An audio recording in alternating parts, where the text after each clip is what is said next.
sudah kalian lihat, silahkan dilihat, dibaca terlebih dahulu petunjuknya. Minggu ini saya harapkan sebetulnya sudah ada kelompoknya sehingga kalian sudah bisa mulai menyusun di mulai minggu ini ya. Karena tugasnya kan tanggal berapa itu? 7 November seingat saya. 7 November apa 3 November? Saya lupa. Untuk tugasnya, cek lagi.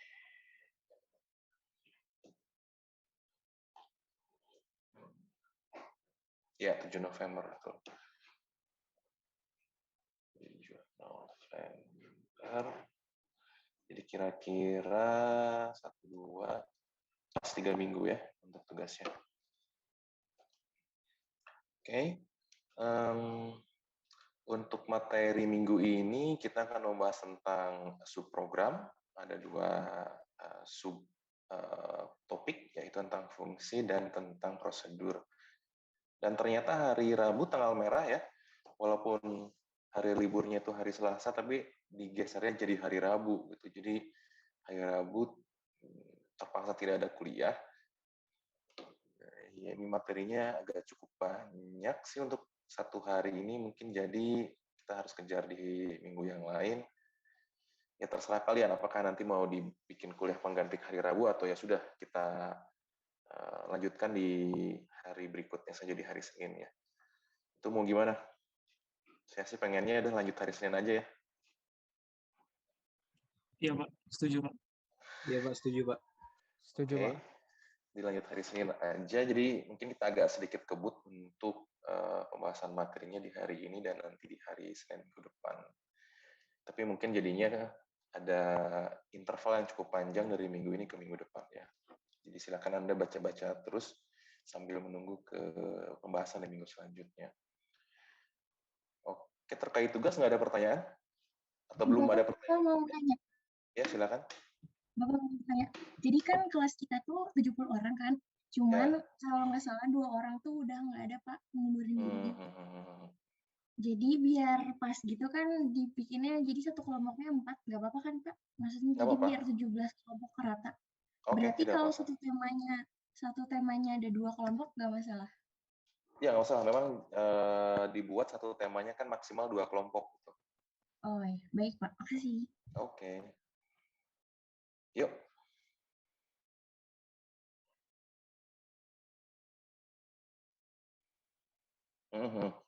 Ya.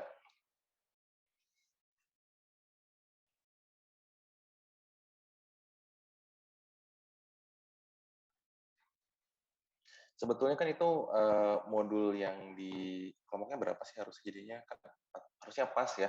Jadi sebetulnya ini modulnya tidak harus mengacu kepada apa topik yang diberikan sebelumnya. Kalian juga boleh mengajukan topik tersendiri. Jadi kalau misalkan kalian punya topik yang kalian tertarik ajukan juga boleh gitu sebetulnya. Jadi bisa jadi ada modul yang atau misalkan topik yang ada 2 kelompok, satu atau mungkin tidak ada yang memilih kalau misalkan kalian mengajukan topik sendiri. Ini kasus ini karena kita nambah kelompoknya, jadi mungkin ada yang 3 yang apa-apalah, itu teknis aja. Gitu. Oke. Saya harap sih mungkin ada juga yang mengajukan ini sendiri ya, biar lebih menarik. Gitu. Ya kalau ada gitu, kalau yang tertarik. Enggak juga ya nggak apa-apa lah. Oke, ada pertanyaan lain? Tidak ada? Oh iya, rencananya kan hari Jumat tanggal berapa? 22 itu akan ada kuis bersama. Cuman ini saya juga belum dapat detailnya dan informasinya di jam yang diusulkan ternyata di FTMD bentrok ya. Jadi mungkin akan mundur 1 jam atau 1,5 jam dari jadwal semula jam 3. Tapi untuk detailnya saya juga belum ada konfirmasi lagi. Ini jadi sepertinya akan diinformasikan dalam waktu dekat selamat-lambatnya sih harusnya sih di hari Kamis atau apes-apesnya mungkin di Jumat pagi gitu. Tapi terlepas kapan dilaksanakannya mungkin silakan dipersiapkan aja untuk si uji coba EduNext sekaligus kuis kita ini. Oke. Mungkin saya coba langsung ke materi hari ini aja.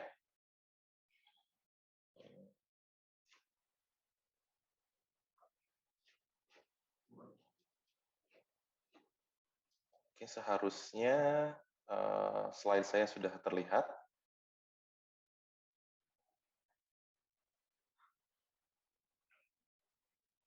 Ini kok ngehang. Ini kok ngehang. Kenapa ini?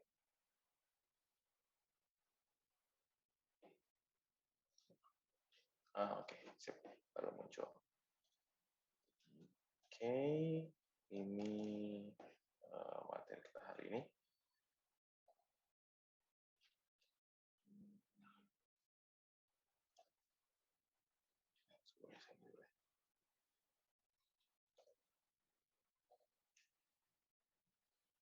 Recording in progress. Baik, kita lanjutkan materi kita. Sekarang sudah minggu ke berapa minggu? Ke-9 ya. Berarti kita sudah sedikit dari setengah pertemuan kita. Jadi ini sudah lebih dari separuhnya, kira-kira mungkin sekitar sudah hampir 60 mau menuju 70% dari konten yang kita bahas di kelas ini. Sekarang kita lanjutkan tentang topik subprogram untuk pemrograman menggunakan Python. Di materi ini, seperti biasa, saya berkewajiban menginformasikan tujuan dari kuliahnya. Pertama, di sini diharapkan Anda dapat menjelaskan berbagai struktur, fungsi, maupun prosedur dari subprogram.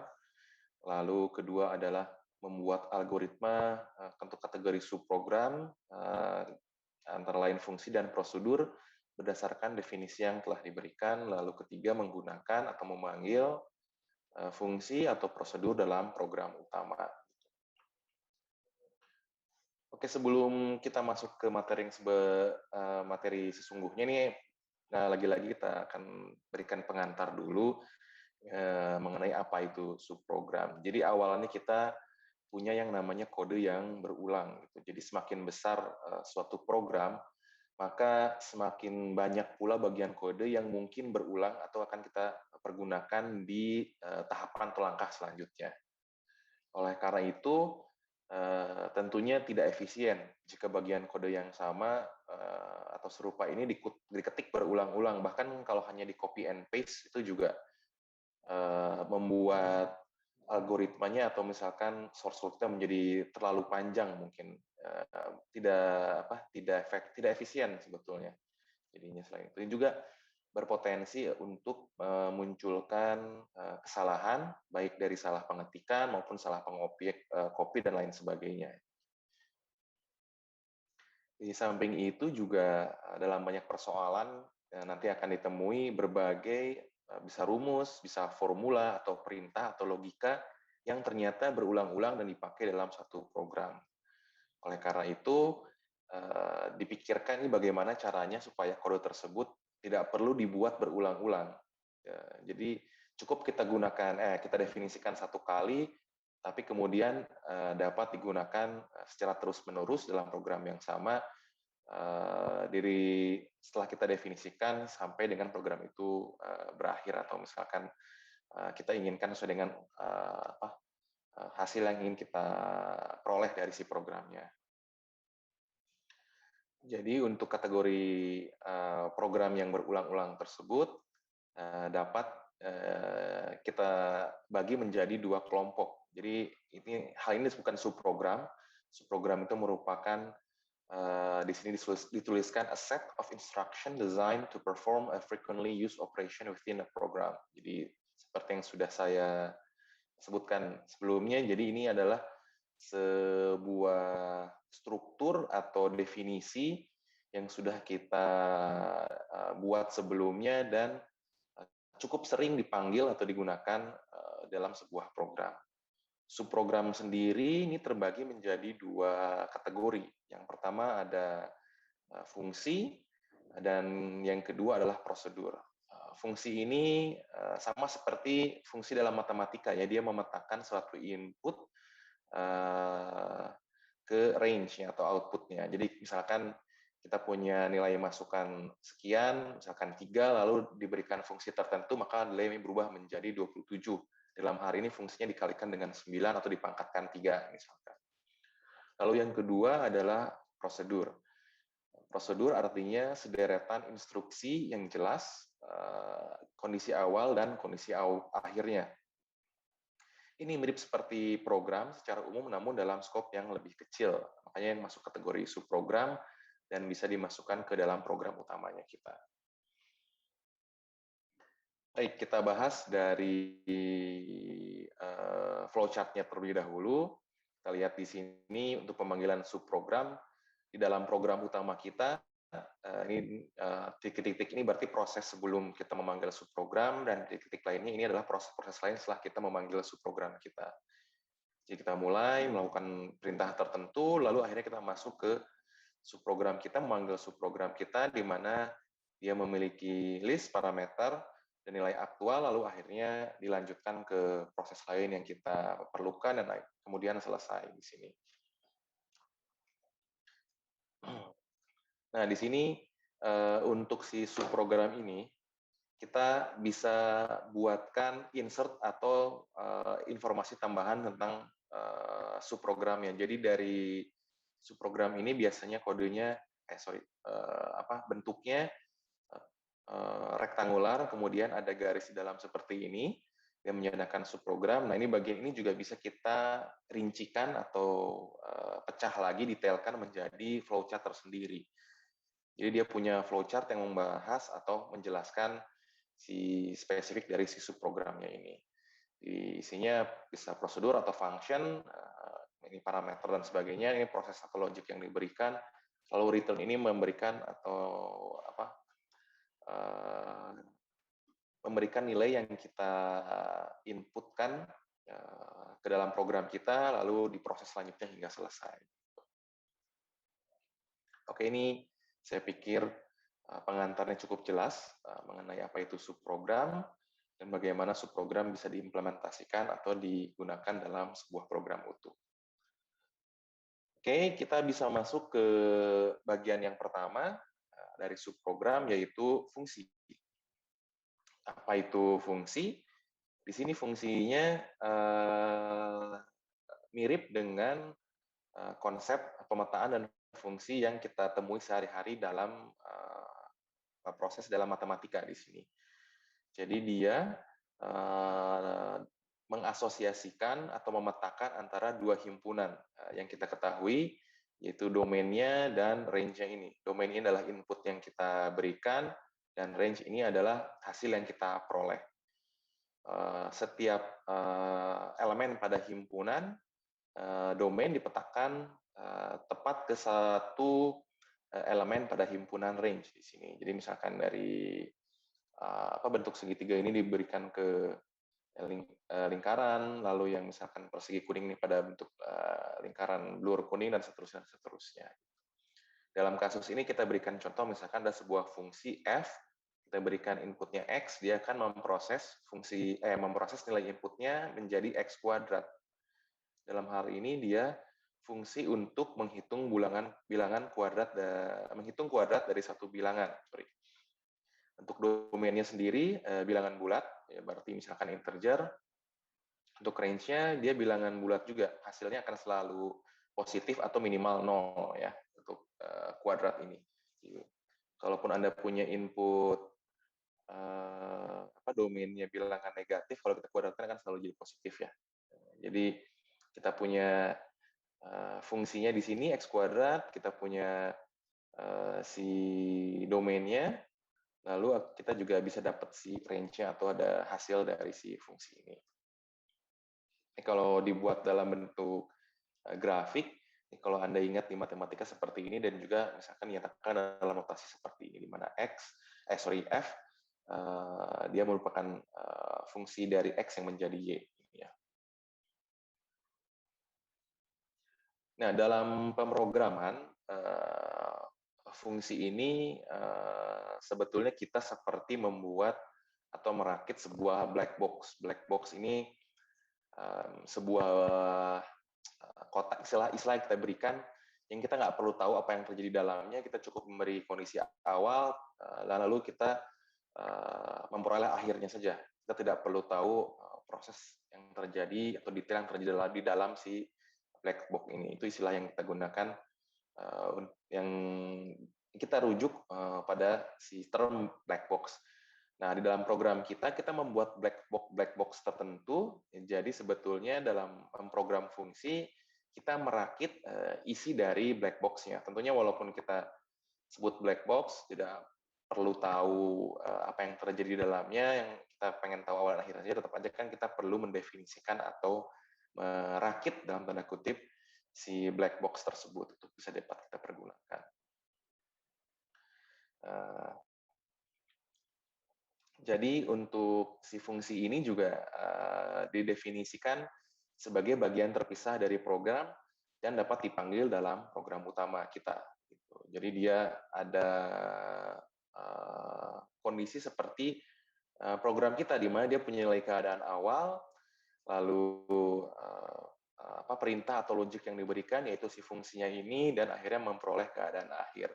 Di mana keadaan awalnya bisa diberikan dari langkah sebelumnya atau perintah sebelumnya, atau misalkan benar-benar keadaan awal, dan keadaan akhir ini misalkan kondisi akhir yang final condition-nya, nilai input terakhir yang perlu kita peroleh, atau misalkan juga keadaan akhir intermediate, artinya kita memproses kembali hasil dari fungsi ini untuk digunakan pada perintah selanjutnya. Ini salah satu contoh, misalkan fungsi kuadrat tadi ya. Kita buat satu fungsi kuadrat. Di sini saya contoh misalkan di sebelah kiri kita lihat ini adalah algoritma atau source code untuk fungsi kita. Ada judulnya program tes, mengetes fungsi kuadrat. Seperti biasa kita beri kamus rujukan kita, di mana A inputnya adalah integer, lalu B juga outputnya adalah integer. Lalu kita definisikan si fungsi kita. Diberi keterangan di atas, ini fungsi kuadrat. Untuk si perintahnya ini ada, atau fungsinya def kuadrat x, lalu menghitung kuadrat x, ini hasilnya x dikalikan x. Lalu ada si return, ini hasilnya. Dan algoritma program utama, di sini kita misalkan ingin memberikan input 5, lalu mendefinisikan variabel B, di mana variabel B adalah hasil dari fungsi kuadrat kita dijumlahkan dengan 10. Jadi ini si B-nya sendiri adalah perpaduan antara assignment variabel 10 dengan si fungsi ini. Gitu. Kita bahas satu persatu di sini. Kita lihat di baris bagian sebelah kanan, bukan baris, tapi di kolom sebelah kanan. Di sini kita lihat nih poin nomor 1. Ini Anda lihat bagian B ini memanggil fungsi B kuadrat A plus 10, di mana A-nya sendiri mempunyai nilai input 5. Ini pada saat kita panggil perintah ini kuadrat dalam kurung A, dia akan merujuk ke baris definisi fungsi kita. Ini si def kuadrat, lalu parameternya di sini dinyatakan sebagai x. Dia akan memanggil si fungsi tersebut mulai dari baris yang pertama sampai baris yang mendefinisikan hasil fungsinya. Mulai dari sini, lalu misalkan si variabel hasil ini lalu ke si return ini, atau memberikan si definisi dari si hasil ini. Lalu parameter input ini diasosiasikan dengan daftar parameter input pada fungsi. Jadi kita punya fungsi si def kuadrat x seperti ini, maka nilai x-nya ini dalam program kita dinyatakan sebagai A, di mana variabel A ini sudah diberi harga 5 ya. Jadi karena sudah kita beri harga 5, maka dia akan memproses A dengan nilainya 5, akan menjalankan fungsi di mana X-nya di sini menjadi sesuai dengan harga A yang kita berikan. Dia akan membaca seperti ini, di def kuadrat 5 menghitung kuadrat 5, hasilnya akan diisi oleh si angka 5 kita, 5 kali 5, return hasilnya menjadi 25. Sehingga akan program kemudian meninggalkan fungsi dengan menyimpan hasil perhitungan dan kembali pada baris terakhir program utama yang ditinggalkannya. Jadi dia setelah menghitung dapat si memproses kuadrat A ini, dia akan kembali ke baris B sama dengan bla bla bla ini, lalu akan memproses si baris ini secara utuh. Jadi si programnya sudah selesai, dapat hasilnya, di return menjadi, kalau kita inputnya A sama dengan 5 menjadi 25, maka ditambahkan 10 pada tahapan selanjutnya. Sehingga B menjadi 25 plus 10, dan akhirnya B menjadi 35, dan program melanjutkan ke instruksi selanjutnya. Jadi sekarang B ini punya nilai, punya harga sebesar 35, kalau harga aktualnya, berdasarkan nilai A yang kita berikan. Ini contoh yang pertama. Di sini misalkan kita diminta membuat program menerima masukan nilai jari-jari lingkaran, misalkan bilangan real, misalkan R, dan menuliskan luasnya ke dalam layar. Lalu dibuat perhitungan luas lingkaran ini buat menjadi sebuah fungsi. Coba kita perhatikan pada kolom sebelah kanan ini, kurang lebih sama seperti tadi, kita punya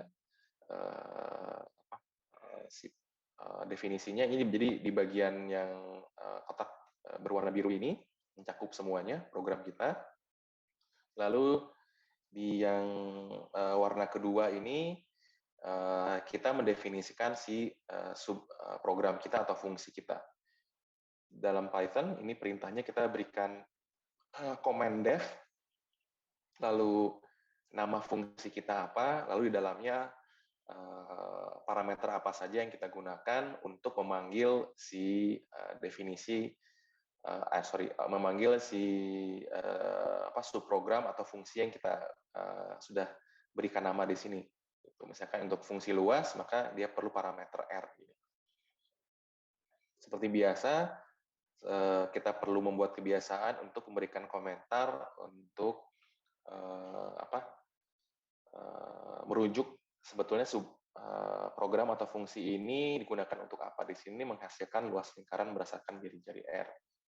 Kalau kita berikan misalkan di sini luas, harusnya nggak ada titik duanya nih ya, harusnya langsung luas sama dengan aja, luas sama dengan, di sini bilangan pi-nya disederhanakan menjadi 3,14 dikalikan R dikalikan R. Lalu return ini adalah perintah untuk memberikan nilai yang sudah kita peroleh. Jadi kita return luasnya ini. Artinya pada saat fungsi ini selesai, maka nilai yang kita ambil atau variabel yang kita ambil ini adalah si variabel luas ini. Nah, sekarang kita lanjutkan ke program utamanya, di mana kita memberikan input R di sini. Ini inputnya float, lalu pada saat kita mendefinisikan variabel kedua L, di mana L adalah luas dari R. Di sini luas sudah kita definisikan sebagai suatu fungsi tersendiri. Jadi pada saat kita berikan parameter atau variabel R di sini yang sudah kita masukkan, maka secara otomatis dia akan memanggil fungsi luas dan nilai luas tersimpan. Jadi pada saat kita panggil atau cetak nilai dari L ini sudah memiliki harga perhitungan luas sesuai dengan fungsi yang sudah kita definisikan sebelumnya pada bagian subprogram. Ini untuk flow chart-nya. Sorry, sebentar, ini ada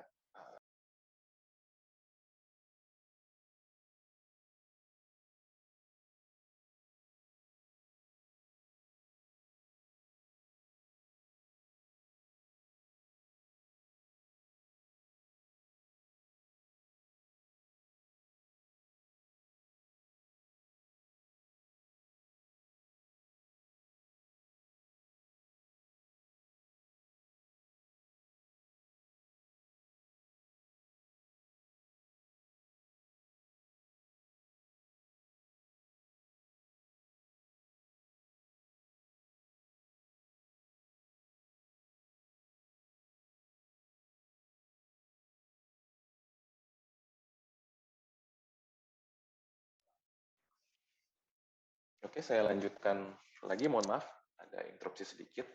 Nah, ini kalau kita buat dalam bentuk flowchart, untuk kasus contoh yang tadi, kita punya program kita mulai dengan memberikan si input R ini ya.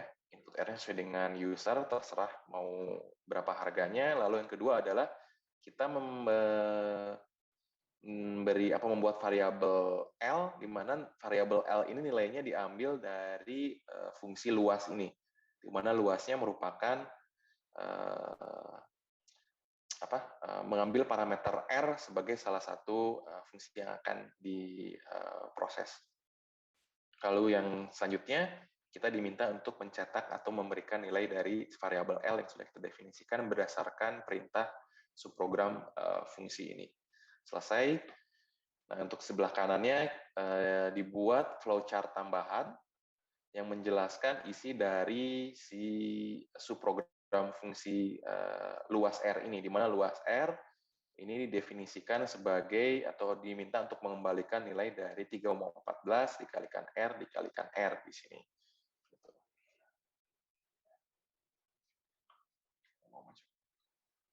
Oke, untuk kegunaan fungsi tersendiri, mengapa fungsi ini menjadi penting atau perlu kita pelajari?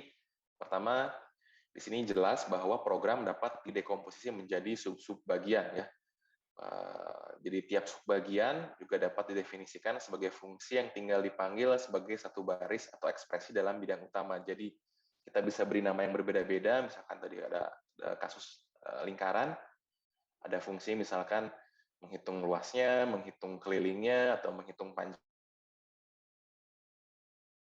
atau misalkan menghitung seperempat luas, atau misalkan setengah keliling dan sebagainya, kita bisa nyatakan dan pada saat kita perlukan cukup dipanggil dengan namanya. Misalkan untuk luas, kalau misalkan untuk keliling, misalkan pakai kel, atau misalkan kalau pakai setengah lingkaran, misalkan dia separuh luas dan sebagainya. Jadi kita cukup cukup menuliskan si definisi fungsi tadi dan memberikan parameter dalam kurung parameternya sudah diberikan. Yang kedua di sini, ini encourage atau mendorong kita untuk menggunakan kembali kodenya, bukan menulis ulang kodenya. Jika tugas atau task yang harus dikerjakan fungsi banyak dipakai program, memogram itu akan lebih sederhana jika dibuat dalam bentuk fungsi daripada kita harus buat berulang-ulang. Ini contoh eksplisit ya, walaupun sudah kita singgung berkali-kali, misalkan fungsi untuk menghitung akar kuadrat, ini banyak digunakan atau berguna untuk berbagai jenis persoalan yang mungkin kita gunakan dalam program kita, program utama kita. Misalkan kalau kita harus menulis programnya, akan repot juga. Kapan kita memerlukan nilai programnya juga kadang-kadang kan tidak terancang sejak awal. Mungkin bisa terancang dari awal, tapi kadang-kadang pada saat membuat program itu, oh ternyata di bagian ini kita harus menampilkan kuadratnya atau misalkan menampilkan proses tertentu, jadi kita tinggal memanggil fungsinya aja. Dan yang terakhir ini yang paling penting, salah satu yang cukup krusial dari fungsi ini, bahwa fungsi dapat dites secara mandiri, artinya dia dapat kita gunakan dan juga kita uji tanpa mengganggu atau bergantung pada bagian program-program yang lain. Gitu. Jadi dalam Python ini fungsi dapat dites terlebih dahulu dalam interpreter, tidak perlu membuat program utuhnya dulu, kita buat fungsinya dulu. Jadi kalau misalkan fungsinya sudah oke, di definisi fungsinya aja tuh ke program utama kita dan diinkorporasikan, digabungkan dengan si program utama kita. Jadi ini terkait dengan pekerjaan programmingnya, misalkan programnya harus dikerjakan oleh satu programmer, ini lebih dari satu programmer, jadi membutuhkan pekerjaan. Dan saya bayangkan juga untuk kerjaan yang cukup besar, itu tentunya kan tidak bisa di-tackle atau dikerjakan oleh satu orang saja. Gitu. Memerlukan banyak programmer sekaligus untuk mengerjakannya, lalu programmer A membuat fungsi-fungsinya, programmer B misalkan membuat fungsi yang lain, maka programmer C membuat si program utamanya dan dia tinggal memasang atau merakit si fungsi-fungsi yang sudah dibuat oleh programmer-programmer sebelumnya menjadi sebuah program yang utuh. Contohnya seperti itu. Oke. Sorry, kok nggak maju. Nah, untuk tahapan penggunaan fungsi, ini ada beberapa tahapan yang perlu kita perhatikan. Ini yang pertama, kita perlu tentunya mendefinisikan fungsinya ya. Kita mau buat fungsi, masa nggak dibikin dulu atau kita definisikan terlebih dahulu namanya. Prosesnya ini, pertama kita mendefinisikan namanya, lalu si spesifikasinya, si fungsi ini itu mau ngapain, gitu. Lalu ketiga di domainnya, input yang diberikan, lalu ketiga jadinya dari proses proses yang kita berikan atau logic yang kita berikan, ini kita dapat range atau outputnya. Di sini misalkan untuk namanya kita beri nama kuadrat dalam kurung X ini, dalam kurung ini berarti dia parameter yang akan kita gunakan sebagai input untuk si fungsi kita. Ini nama fungsinya kuadrat ini, tapi dia harus kita perhatikan ya, untuk dalam Python ini dia case sensitif, sehingga menggunakan kuadrat K besar dan K kecil ini berbeda. Jadi kalau misalkan Anda definisikan menggunakan K besar, maka Anda harus memanggil menggunakan K kapital juga, jangan menggunakan K yang kecilnya. Nah, ini def ini adalah perintah untuk mendefinisikan fungsinya. Lalu pertama kita berikan def-nya dulu, biasanya dalam IDE Anda, ini def ini akan otomatis menjadi bold, karena dia komen yang sudah terintegrasi atau istilahnya itu saya lupa. Reserved word istilahnya, reserved word, jadi kata yang sudah dipakai dalam Python def, nama fungsinya, parameternya, lalu beri titik 2, ini speknya kita menghitung kuadrat dari X misalkan di sini. Lalu yang kedua merealisasikan si fungsinya, lalu kita yaitu membuat program untuk menghasilkan output berdasarkan nilai input yang telah diberikan di sini. Jadi kita beli variabel dalam hal ini misalkan namanya hasil. Variabel ini kita definisikan sebagai nilai input dikalikan dengan nilai inputnya. Bisa juga misalkan Anda pakai perintah X tanda pangkat 2 dan seterusnya. Dalam hal ini kita jadi X dikalikan dengan X, lalu return ini diminta untuk memberikan atau mengembalikan variabel atau nilai apa yang akan diberikan pada saat fungsi kuadrat ini dipanggil. Jadi pada saat fungsi kuadrat ini kita panggil, memberikan nilai ke dalam tanda kurungnya ini, diproses, yang akan kita berikan pada proses selanjutnya adalah si variabel hasil ini. Gitu. Lalu terakhir adalah menggunakan si fungsinya. Kita memanggil fungsi dalam program utama atau dalam fungsi lainnya. Bisa digunakan artinya ini bisa digunakan dalam program utama atau bahkan dipanggil ke dalam subprogram atau fungsi lain yang kita gunakan. Misalkan ini kuadrat, lalu Anda buat fungsi lain, misalkan yang menggunakan kuadrat lah. Jadi di sini Anda bisa menggunakan si nama fungsinya, ini nama fungsinya kita sudah definisikan menjadi kuadrat, lalu kita berikan inputnya A di sini, di mana variabel A ini sudah kita juga beri harga juga 5 ini. Jadi pada saat kita menuliskan perintah ini, kuadrat dalam kurung A, maka proses ini akan berjalan, yang diberikan adalah bagian dari hasil ini. Jadinya A kuadrat 25 ditambah 10, maka B akan di-assign atau diberi hasil yang diperoleh dari perhitungan dalam fungsi kuadrat, kemudian diberikan perintah tambahan dijumlahkan dengan 10, yaitu menjadi 35, seperti yang kita perlihatkan di contoh 1 ini. Contoh 1 sebelumnya ya.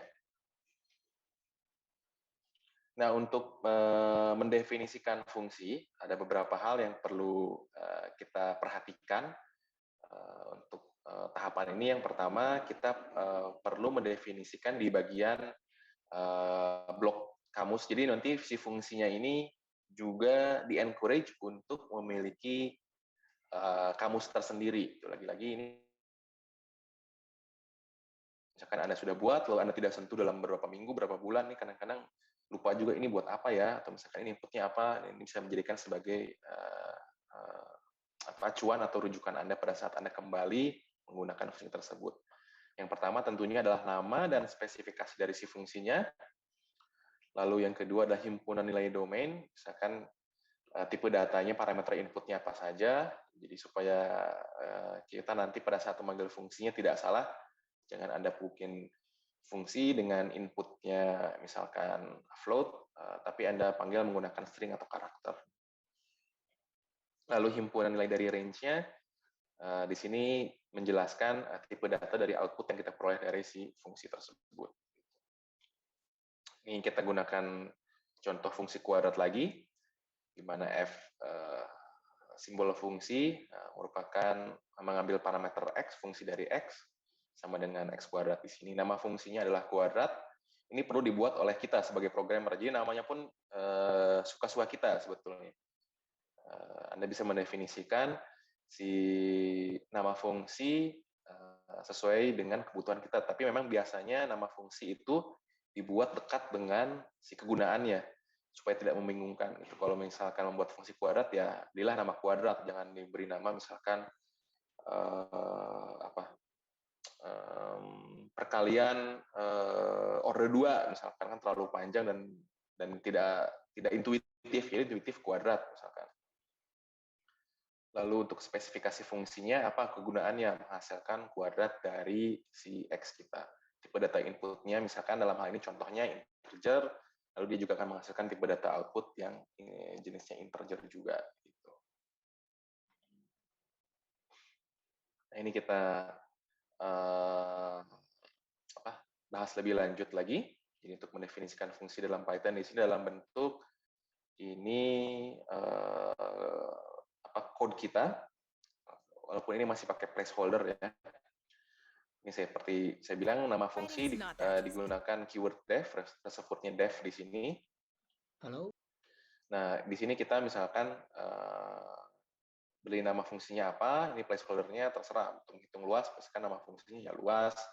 Untuk misalkan membuat seperti minggu lalu membuat array atau membuat matriks, misalkan Anda dibuat dalam bentuk fungsi, ya misalkan buat matriks, buat array, lalu kita berikan dalam kurung setelah memberikan nama fungsinya, parameter inputnya apa saja, kira-kira misalkan Anda perlu 1 parameter, 2 parameter, 3 parameter, bebas tergantung nanti dari si fungsi yang kita inginkan di sini. Misalkan Anda ingin menghitung luas luas silinder misalkan, maka parameter inputnya perlu 2, yaitu jari-jari dan tinggi misalkan nantinya. Lalu di sini jangan lupa untuk memberikan si definisi fungsinya, kira-kira dia berguna untuk apa. Lalu kedua di dalam fungsinya juga spesifikasi fungsinya dalam bentuk komentar. Kira-kira dia ini sebetulnya perintahnya apa saja yang perlu diberikan di sini. Oke, di sini juga tipe data input didefinisikan implisit berdasarkan tipe data parameter input. Jika lebih dari 1, parameter dipisahkan dengan koma. Oh ya, misalkan Anda menggunakan 2 parameter input di sini, misalkan untuk kasus silinder R dan T, maka dipisahkan dengan koma. Dalam kurung buka R dalam koma titik, T kurung tutup titik 2 di sini. Lalu untuk tipe data output juga didefinisikan secara implisit, biasanya berdasarkan nilai input yang dituliskan dan proses yang terjadi di sini. Lalu kita beri perintah terakhir, perintah return, di mana return ini kita memanggil atau memberikan variabel yang ingin kita berikan dari fungsi ini. Jadi fungsi ini menghasilkan apa? Ini si return ini kita setelah perintah return ini kita berikan variabel apa, atau misalkan bagian mana yang ingin kita gunakan selanjutnya, gitu, yang akan kita keluarkan dari si fungsi ini. Ini misalkan ini contohnya bagian def, lalu kuadrat menggunakan huruf K kapital, jadi nanti pada saat panggil juga harus menggunakan huruf K kapital. Di sini menggunakan parameter inputnya 1, hanya X saja. Jadi kita diminta untuk menghasilkan kuadrat dari X. Lalu di sini kita beri logiknya, misalkan hasil sama dengan X dikalikan dengan X. Lalu bagian terakhir return, kita minta mengembalikan atau memanggil dari si hasil ini. Jadi pada saat si fungsi kuadrat yang kita panggil, selalu nilai dari hasil ini yang akan diberikan dari fungsi kuadrat ini.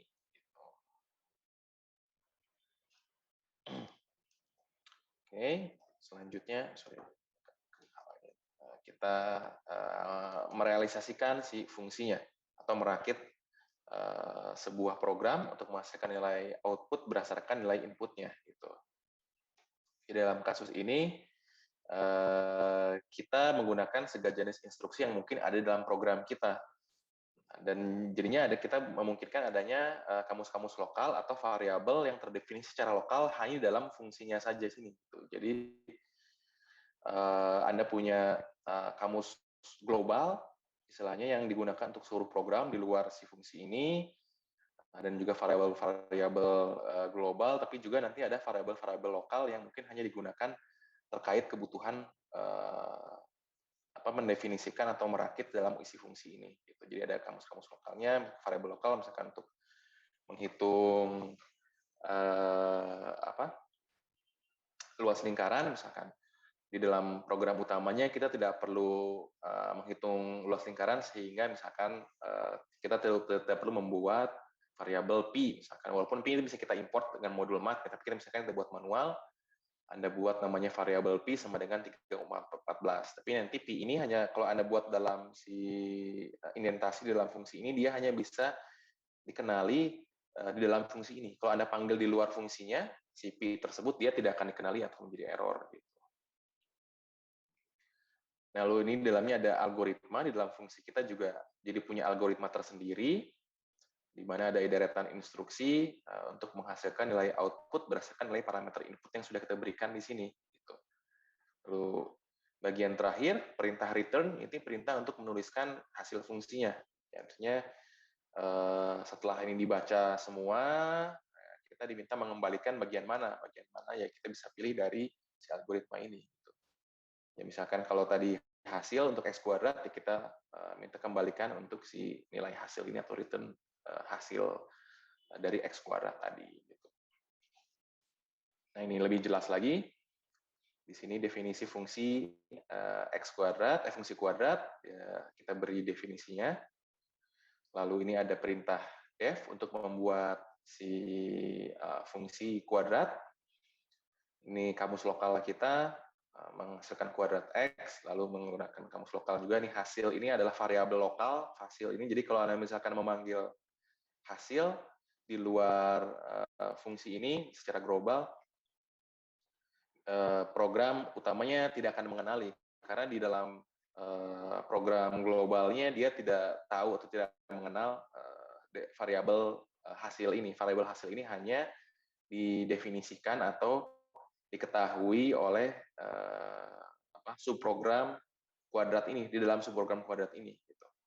Lalu ingat terakhirnya kita panggil hasil ini supaya bisa selalu dimunculkan, atau misalkan dipanggil dari si fungsi kuadrat ini, return, lalu hasil di sini. Oke. Nah, ini contoh lagi. Ini sudah kita bahas sih sebetulnya dari tadi, kasusnya hampir sama nih. Ini langsung contoh ini aja. Praktikalnya, nama fungsinya, di sini nama fungsi, di sini kita ganti menjadi kuadrat, misalkan fungsinya fungsi kuadrat di sini. Lalu Anda selanjutnya punya spesifikasi fungsinya, apa dia mau ngapain nih spesifikasi fungsinya. Di sini diminta menghasilkan kuadrat dari X. Lalu apa yang perlu kita nyatakan selanjutnya adalah tipe domain atau inputnya apa dalam kamus lokal kita. Misalkan integer digunakan untuk mendefinisikan parameter input di dalam fungsi kita X di sini. Jadi si X ini kita buat atau kita minta dalam bentuk integer. Lalu yang kedua adalah tipe range atau outputnya, karena dia integer dikuadratkan, jadinya ya integer juga ya, berdasarkan tipe dari hasil si X kuadrat ini. Gitu. Jadi ini return si hasil ini. Jadi secara implisit kita mendefinisikan si tipe data dari input dan si outputnya itu. Untuk realisasinya kita perlu membuat si fungsinya dalam bentuk perintah dalam subprogram kita, bisa dalam bentuk X dikalikan X, atau misalkan X dipangkatkan 2 di sini, diberi komen untuk pangkat di sini. Nah, jadi bagian, ini nama-nama variabel lokalnya, kita ganti juga menjadi misalkan hasilnya integer. Kalau X juga sebetulnya bisa Anda masukkan juga misalkan di bagian sini. Inputnya misalkan X integer, lalu realisasinya atau logik yang kita berikan variabel hasil X dikalikan X atau X pangkat 2, lalu kita mengembalikan si hasil ini. Nah, ini dalam contoh lainnya, misalkan di sini tidak dibuat kamus lokal, atau tidak dibuat variabel lokal di sini, tapi langsung ekspresi di bagian return. Ini bisa Anda juga berikan untuk def kuadrat X, langsung aja return-nya apa. Anda mau apa yang Anda mau balikan lagi dari fungsi ini. Di sini X dikalikan dengan X, jadi tidak perlu dibikin misalkan bikin variabel lain, bikin return hasil. Ini untuk program-program yang pendek, yang straightforward seperti kasus seperti ini, dia lebih baik ya, karena lebih ringkas dan juga cukup jelas ya, perintah apa yang mau kita minta. Tapi untuk program-program yang lebih panjang ini sebaiknya dibuat eksplisit satu persatu ya, supaya mudah di trace-nya. Kira-kira nanti untuk debugging-nya juga memudahkan kita nanti. Kalau langsung di return kayak gini, biasanya itu pada saat terjadi error atau kesalahan tuh untuk nge-trace-nya lebih enak kalau kita dibuat satu persatu seperti ini, kita cek satu kayak gitu. Itu saran umum aja gitu. Lalu misalkan contoh 2, di sini kita punya contoh lain, fungsi nilai maksimum dari 2 integer, 2 bilangan bulat, kira-kira mana yang lebih besar. Di sini diminta buatlah fungsi yang menghasilkan nilai terbesar dari 2 integer. Dalam kasus ini kita berikan si kerangka programnya atau placeholder-nya seperti ini.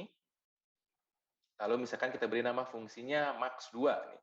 Ini secara intuitif kita bisa menebak bahwa oh ya mungkin ini mencari nilai maksimum dari 2 bilangan. Misalkan kira-kira Anda bisa mereka-reka sendiri nama fungsinya.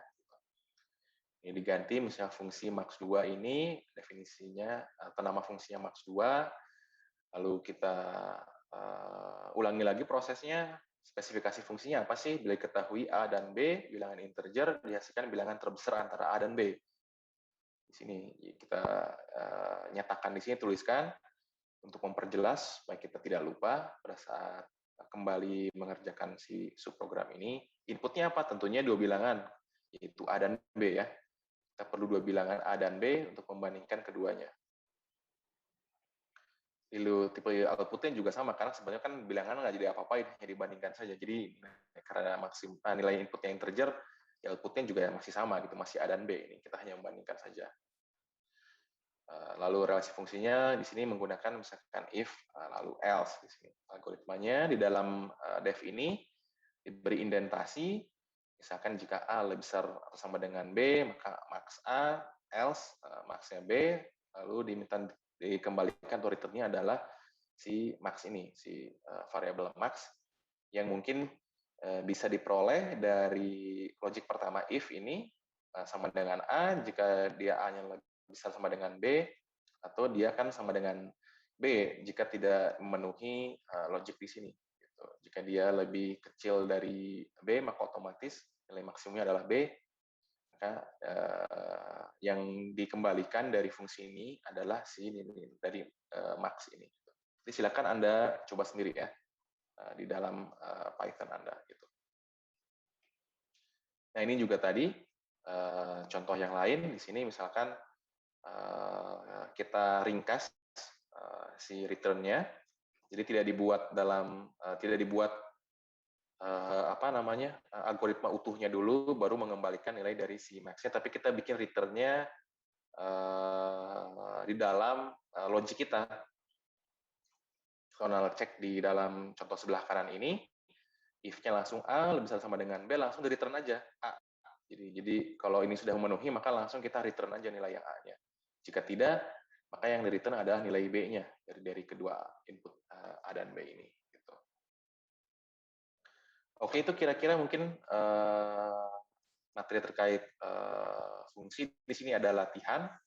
Di sini Anda bisa kerjakan, misalkan latihan 1, di sini Anda membuat definisi dan realisasi fungsi max 3 untuk menghitung nilai maksimum dari 3 bilangan, misalkan A, B, dan C di sini. Untuk contohnya, di sini misalkan ada 1, min 10, dan C, maka nilai maksimumnya tentunya 5. Gitu.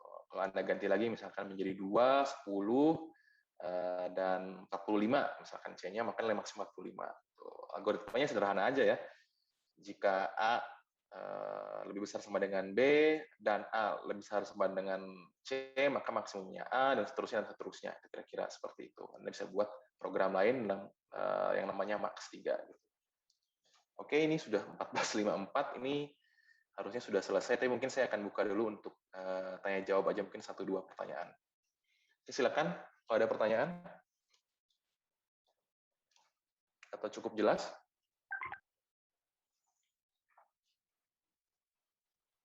Pak, boleh nanya tentang tugas besar nggak? Oh ya, silakan. Oke. Nggak, jadi kalau masalah itu mau ngajuin ide sendiri gitu. Nah, idenya tentang gearbox-nya mobil, Pak, transmisi roda dua. Nah, itu menarik. Bapak susah atau nggak, Pak? Wah, gearbox-nya mau apa? Mau manual apa mau otomatis, mau matic Anda? Sebenarnya maunya manual sih, soalnya kan matic kayak ada penyesuaian gitu kan, Pak. Gimana, Pak? Coba ini aja, coba Anda explore dulu aja. Kira-kira untuk si gearbox itu, dia komponennya apa aja, misalkan si clutch-nya, misalkan si couplingnya, misalkan ada sistem si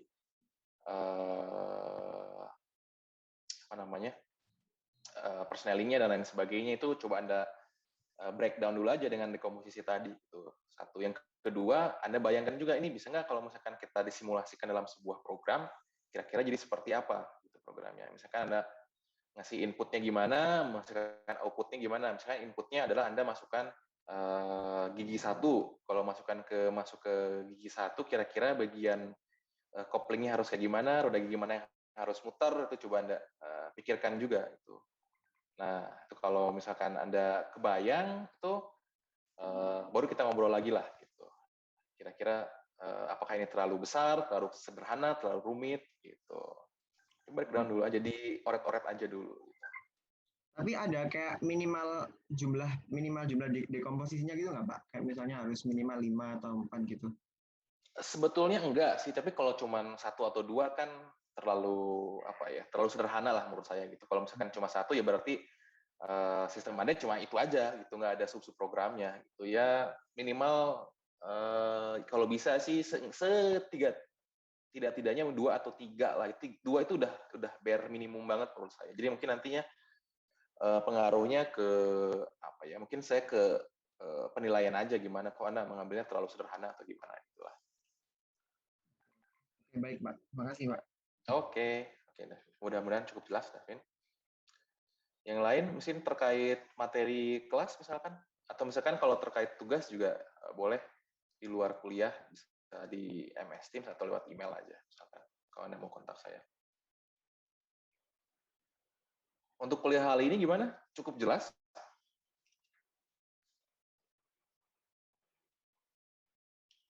Saya belum matiin recording. Recording stopped. Untuk kuliah hari ini gimana? Ada komentar atau pertanyaan? Tidak ada? Yang mudah-mudahan cukup jelas. Jadi Anda bisa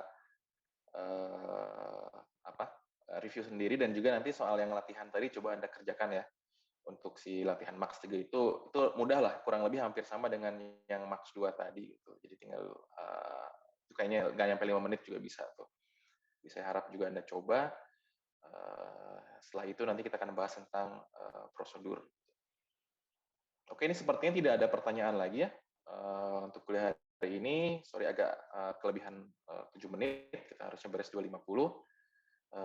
Sekian untuk hari Senin minggu ini. Hari Rabu kita libur. Mungkin kita ketemu lagi di hari Jumat pada saat kuis besar ya. Jadi itu masih menunggu pengumuman. Jika ada perubahan atau diundur, mungkin kita ketemu lagi jadinya ya Senin depan aja. Oke, sampai jumpa di Jumat atau Senin. Selamat menikmati hari libur di hari Rabu nanti. Saya tutup, selamat siang.